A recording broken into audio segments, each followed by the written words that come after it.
continuing coverage on the government shutdown. It's now been closed for more than 18 hours. Again, this is a live look of the clock since the government officially shut down. And joining us now is Hawai'i Congressman Ed Case. Congressman, we appreciate you taking the time out of your busy schedule to join us and answer some of our questions. A lot of people out there confused, but we just got an update that President Trump froze $26 billion in Democratic state funding amid the shutdown, and the targeted programs included $8 billion for green energy projects in 16 Democratic-run states, including California and Hawaii, to name a few. So question is, how is this going to affect our communities here in Hawaii? Well, let's start with, I'm really deeply disappointed and outright disgusted that we're in the middle of a government shutdown. This shutdown was completely avoidable, never had to happen, and it is completely solvable. We can solve this inside 1 to 2 days. So this doesn't have to go on any longer than that. We can get this all done with.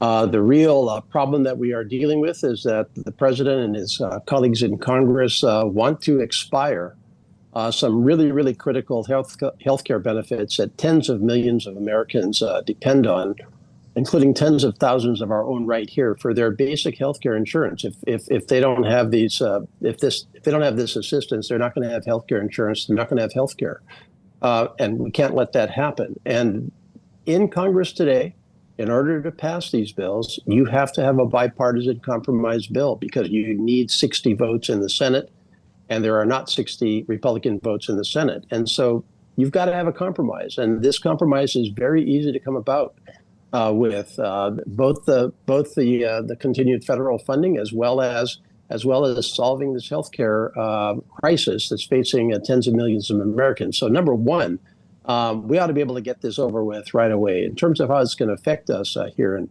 Hawaii, of course, we're already seeing the impacts. We have 25,000 some odd federal civilian workers and their ohana here who today were furloughed and or they still have to be on the job, both without pay. We have about 50,000 active duty military and their families and federal contractors. All of them are significantly impacted. That's the most direct impact right now.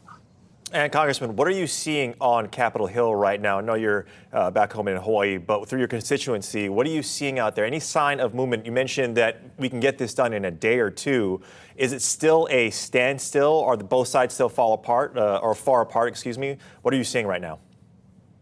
Well, I've spent the last days and weeks with my own colleagues who are interested in the same thing I am, which is practical problem solving and getting things done rather than getting ourselves into my way or the highway situations like we're in today. And there is a lot of positive discussion about how to solve it. What we do not have yet is really the commitment from the president and people in Congress that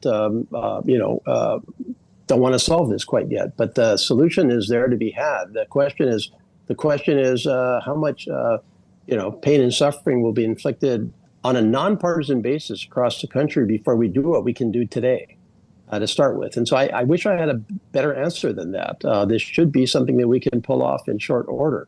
But the president, frankly, and some of the leaders in Congress have actually outright said that they're going to use this shutdown for broader purposes, to reduce the size of government, to lay federal workers off.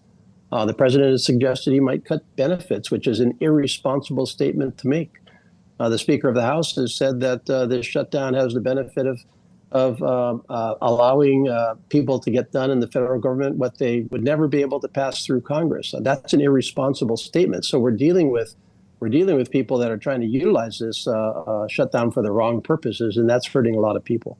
Yeah, a lot of people. Last time we saw a shutdown, it lasted for 30+ days. So hopefully something gets figured out soon. Congressman Ed Case, we appreciate your time and your insight. Mahalo for joining us. Thank you so much.